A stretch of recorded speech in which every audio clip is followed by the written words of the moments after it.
जय माता दी दोस्तों, तपोभूमि क्लासेस पर मैं अवधेश भदौरिया आप सभी का स्वागत करता हूं। दोस्तों, मध्य प्रदेश पटवारी भर्ती 2022-23 के बारे में बहुत सारी चर्चाएं चल रही हैं। बच्चे लगातार पूछ रहे हैं कि सर पहले तो 5204 पदों की बात हो रही थी कि कुल सीधी भर्ती से 5204 पदों पर भर्ती होगी। फिर बीच में यह भी बात हुई कि 5 साल तक हर साल कुछ पद आएंगे और 5 साल तक लगातार भर्तियां होंगी, है ना। लेकिन अब अचानक से ये 1638 पदों की भर्ती कैसे हो गई? क्या वास्तव में 1638 पदों पर ही भर्ती होगी या कुछ चांसेस हैं कि पद वृद्धि हो जाए, 5000 पदों पर भर्ती आ जाए, 8000 पदों पर भर्ती आ जाए? तो ये जितनी भी चीजें हैं उन सभी का प्रूफ सहित मैं यहां पर आपको बताऊंगा कि क्या क्या बात हुई है, क्या चीजें ऐसी हैं जिनकी वजह से 5204 जो पद थे वो 1638 ही दिखने लगे हैं। तो यहां पर आप इस वीडियो को पूरा देखिएगा, तभी आप इस पूरे मैटर को समझ पाएंगे, है ना। और अपनी तैयारी में आपको एक मनोबल मिलेगा कि हाँ, वैकेंसी इतनी खाली है वास्तव में, और जब जगह आएंगी तब कितनी जगह आ सकती हैं। तो सबसे पहले मैं आपको बताऊं कि ये आपके सामने दिख रहा है कार्यालय आयुक्त भू अभिलेख का एक नोटिस है जो कि 13 मई 2022 का है, और ये नोटिस उन्होंने सभी कलेक्टर्स को भेजा है ना। इसमें क्या है कि जो पटवारियों के नवीन पद सृजित होने से जिलावार बंटन के संबंध में है। एक्चुअली में पहले क्या था ना, जो आपका कार्यालय आयुक्त भू अभिलेख था, उन्होंने हर जिले से ये पूछा था कि आप बताओ आपके जिले में पटवारी के कुल कितने पद रिक्त हैं, आपको कितने अतिरिक्त पटवारियों की जरूरत है। तो उन्होंने सभी ने अपनी जरूरत के हिसाब से उनको लिस्ट भेजी। उसके बाद क्या हुआ कि वहां पर जिस जिले में जितने पटवारियों के पदों की जरूरत थी उस जिले को उतने पटवारियों के पद सृजित कर दिए गए। जो भी एक्स्ट्रा पद चाहिए थे वो सृजित कर दिए गए। उसी के संबंध में ये नोटिस दिया गया है, और इस नोटिस में बकायदा लिखा क्या गया है, जो मेन फीचर्स हैं, जो पॉइंट्स हैं। तो यहाँ पहला पॉइंट देखोगे, इसमें लिखा है कि अगस्त 2016 में पटवारियों के पूर्व से स्वीकृत 11,622 पदों के अतिरिक्त 7398 नवीन पद स्वीकृत किए गए, जिसमें प्रदेश में पटवारी के कुल स्वीकृत पद 19,020 हो गए। यानी कि इसका मतलब क्या है कि 2016 में जो पटवारी कार्यरत थे वो थे 11,622, और उसके बाद 7398 नवीन पद सृजित किए गए, और फिर एक भर्ती कराई गई जो कि 2017 में संपन्न हुई, और उस भर्ती के समय पे जो कुल स्वीकृत पद थे वो 19,020 थे। अब इसका मतलब ये नहीं है कि 19,020 पदों पर भर्ती होनी चाहिए थी। एक्चुअली इसका मतलब ये है कि टोटल मध्य प्रदेश में 19,020 पटवारियों की जरूरत थी। उनमें से लगभग 10,000 पटवारी पहले से ही कार्यरत थे, और जो बाकी बचे हुए पद थे उनके लिए भर्ती हुई थी, है ना। अब जब वो भर्ती हुई थी तो उस भर्ती में भी कुछ पद खाली रह गए थे, है ना। उसके बाद क्या किया गया कि 14/6/2018 को यहां पर विशेष पिछड़ी जनजातियों के लिए पटवारियों के 143 अतिरिक्त पदों को और सृजित किया गया। कहीं पर भूल गए होंगे, विशेष पिछड़ी जनजाति जो होती हैं, सैगा वगैरह बगारिया, ठीक है, तो उनके लिए 143 अतिरिक्त पदों का सृजन किया गया।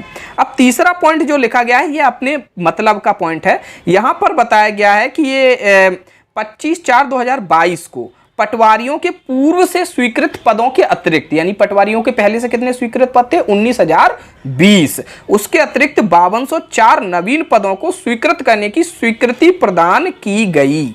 ठीक है, मतलब कि जो हमारा राजस्व विभाग था जिसके अंडर में पटवारी काम करते हैं, उन्होंने कलेक्टर्स ने जो भेजा था कि हमको इतने एक्स्ट्रा पटवारी और चाहिए, तो उस चीज की मांग को मानते हुए उन्होंने टोटल जो नए पद थे और बना दिए। उन पदों की संख्या थी 5204, है ना। अब क्या हुआ, पहले से आपके 19,020 पद थे ही, उसमें 5204 पद और जोड़ दिए गए, तो अब कुल पदों की संख्या कितनी हो गई पटवारी के? 24,224। इसका मतलब ये नहीं है कि 24,224 पदों पर भर्ती आनी चाहिए थी। एक्चुअली में इसमें भी लगभग 17,500 पटवारी तो कार्यरत हैं, जो कि अलग अलग जिलों में काम कर रहे हैं। अब उनमें जितनी पोस्ट खाली रह गई हैं उनके लिए आपकी भर्ती होनी थी, है ना। अब ये देखिए मैंने यहाँ पर इसका ये भी बता दिया है कि वहां पर उस समय ये भी क्लियर हो गया था कि किस जिले में कितने पद होने हैं टोटल। जैसे श्योपुर में 236, भिंड में 481। इसका मतलब ये नहीं है कि भिंड में 481 पदों पे भर्ती होगी, 481 पद भिंड में पटवारी के होने चाहिए। अगर मान के चलिए 400 पटवारी यहां पर कार्यरत हैं तो 81 पटवारियों की भर्ती होगी, 450 पटवारी कार्यरत हैं तो 31 पटवारियों की भर्ती होगी। कुछ इस तरीके से ये पूरी लिस्ट है और इस लिस्ट से ये क्लियर हो गया कि अब जो नवीन पटवारियों के टोटल पद होने चाहिए वो 24,000 के समथिंग होने चाहिए।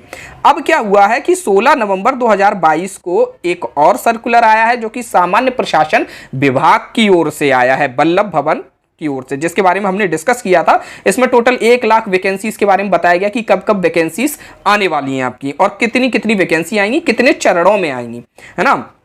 तो यहां पर अगर हम देखें राजस्व विभाग के अंतर्गत आपकी 3-4 भर्तियां दी गई हैं। एक तो नायब तहसीलदार जो कि एमपीपीएससी से होगी, एक राजस्व निरीक्षक जो कि आपकी क्या है पदोन्नति के माध्यम से होगी, है ना, और तीसरी आपकी क्या है आबकारी आपकी पटवारी में अगर आप देखोगे तो टोटल स्वीकृत पद 20,038 हैं और वहां पर ये जो 20,038 पद है ना, ठीक है, उनमें भी ये लिखा गया है कि ये जो पद है ना 20,038, इनमें पदोन्नति वाले पद भी शामिल कर लिए गए हैं, है ना, कि कुछ लोग पदोन्नति से पटवारी बनते हैं, उनके भी पद इसमें शामिल कर लिए गए हैं। अभी मैं बताऊंगा कि उनके पद कुल कितने हैं। उसके बाद यहाँ पर 2019 की स्थिति में सीधी भर्ती के आधार पर जो स्वीकृत पद थे वो 19,020 थे, जो कि पिछले आपके आदेश में आपने देखा था। लेकिन वर्तमान में जो पद भरे गए हैं, जितने पटवारी कार्यरत हैं, कुछ लोगों ने रिजाइन कर दिया या कुछ लोगों ने ज्वाइन ही नहीं किया या फिर कुछ लोगों को वेटिंग लिस्ट के चक्कर में कुछ इस तरीके के फंसे कि उनको जॉब नहीं मिल पाई। तो कुल मिलाकर वर्तमान में 17,382 पटवारी कार्यरत हैं। कुछ लोग इसमें रिटायर भी हो गए होंगे, है ना। तो वर्तमान में आपके कितने पटवारी कार्यरत हैं? 17,382 कार्यरत हैं, ठीक है। तो अब आप बताओ कि 19,020 जो पद थे उनमें से जब 17,382 को घटा दिया तो 1,638 मिला हमें, ठीक है। अब यहां पर मैं आपको सारी चीजें समझा देता हूं कि जो कुल स्वीकृत पद थे वो कितने थे, 19,020, है ना। वर्ष 2022 में क्या हुआ, कुल स्वीकृत पद हो गए 24,224, ये सीधी भर्ती वाले हैं। अब इसमें 143 आप विशेष जनजाति वाले भी ऐड कर लीजिए, जो कि अभी जो वर्तमान में सर्कुलर आया है उसमें ऐड नहीं किए गए हैं। प्लस वर्तमान सर्कुलर में जो ऐड हैं पदोन्नति वाले वो 1,018 हैं, वो वर्तमान सर्कुलर में भी ऐड हैं। तो इस तरीके से अगर हम कुल स्वीकृत पद देखेंगे तो 24,224 प्लस 143 प्लस 1,018 हो जाएंगे। लेकिन कार्यरत पटवारी जो है वर्तमान में वो 17,382 ही हैं। तो अब यहां से अगर हम समझेंगे कि टोटल रिक्त पद कितने हैं, तो टोटल अगर रिक्त पद आप देखोगे तो 2019 के हिसाब से अगर रिक्त पद देखोगे तो वो आपके 1,638 हो जाएंगे, है ना। लेकिन 2022 के हिसाब से अगर रिक्त पद देखोगे तो 8,003 हो जाएंगे। अब ये जो अभी सर्कुलर आया था उसमें 1,638 ही पद क्यों दर्शाए गए थे? हो सकता है कि वित्त विभाग की अनुमति अभी इन 5,5204 पद जो अतिरिक्त सृजित किए गए थे उन पर ना मिल पाई हो। उन पर जब वित्त विभाग की अनुमति नहीं मिल पाई, इसलिए इस सर्कुलर में केवल 1,638 पदों के बारे में बताया गया है जिनके लिए वित्त विभाग से 2019 में ही अनुमति मिल गई थी।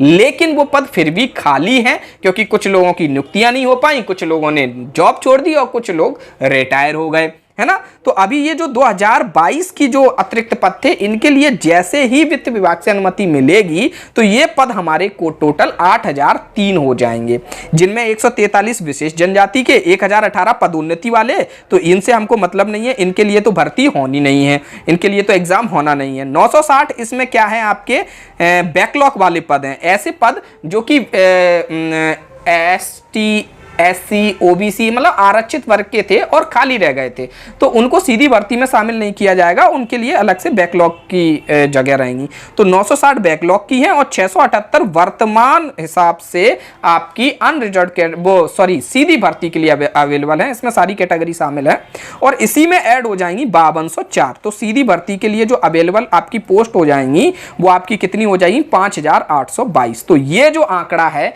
ये आपकी सीधी भर्ती वाला आंकड़ा है। इसमें इसमें 960 बैकलॉग और 143 विशेष जनजाति की पोस्ट भी ऐड हो जाएंगी जिस दिन इसको वित्त विभाग से अनुमति मिल जाएगी। अब यहाँ पर एक और रूल आ गया है कि भर्तियों की जो संख्या है वो विभाग में कुल पदों की संख्या के हिसाब से ही भर्तियां होने वाली हैं। जैसे कि मान के चलो कि विभाग में कुल सीधी भर्ती के पद 100 हैं और भर्ती अब हमको नए रिक्रूटमेंट जो निकालने हैं वो 50 निकालने हैं, तो हम 50 को ऊपर लिखेंगे, 100 को नीचे लिखेंगे और निकालेंगे कि हमको 50% एक्स्ट्रा लोग लाने हैं। तो हम 50% लोग एक ही बार में ले आए या 2 चरणों में लेके आए या 3 चरणों में लेके आए, इसके लिए ये रूल आया है। तो इस रूल के हिसाब से हम ये देखते हैं कि हमारा ये परसेंटेज कितना आ रहा है। तो ये जो भर्तियां हैं आपकी 5882 सीधे पदों पर, ये कितने चरणों में होने वाली हैं? 1 चरण में होने वाली हैं या 2 चरण में होने वाली हैं या 3 चरण में होने वाली हैं? तो यहां पर अगर हम देखेंगे कि कुल आपके जो पद है ना, तो कुल पद 25,242 हैं और यहां पर अगर सीधी भर्ती के पद हैं 5882, तो इस फॉर्मूले में हमने रख दिया, इंटू 100 किया और 23% हमको यहां पर मिल गया। कितना मिल गया हमको?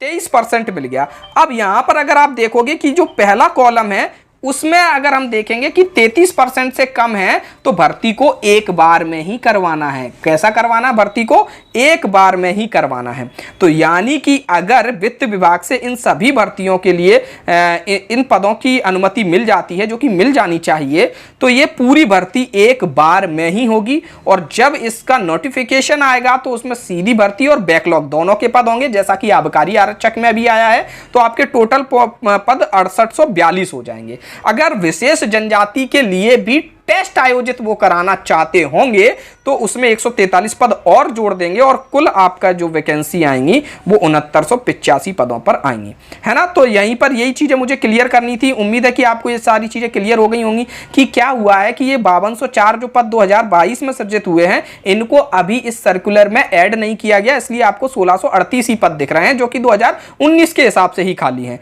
ना। तो यहाँ पर ये सारी चीजों की मैंने डिटेल भी दे दी है। साथ ही साथ हम MP पटवारी के लिए एक बेहद ही बेहतरीन कोर्स भी हमने डिजाइन किया है जो कि आपको हमारे एप्लीकेशन तपोभूमि क्लासेस पर मिल जाएगा। वहां पर लाइव और रिकॉर्डेड क्लासेस के साथ हमने मध्य प्रदेश की बेहतरीन फैकल्टी, बेस्ट फैकल्टी के साथ ये कोर्स लेकर आए हैं, जिसका प्राइस अभी कुछ दिनों के लिए आपके लिए 999 रुपए ही है। उसके बाद ये 1499 हो जाएगा। तो जल्दी से अवेल कीजिए और लाभ उठाइए।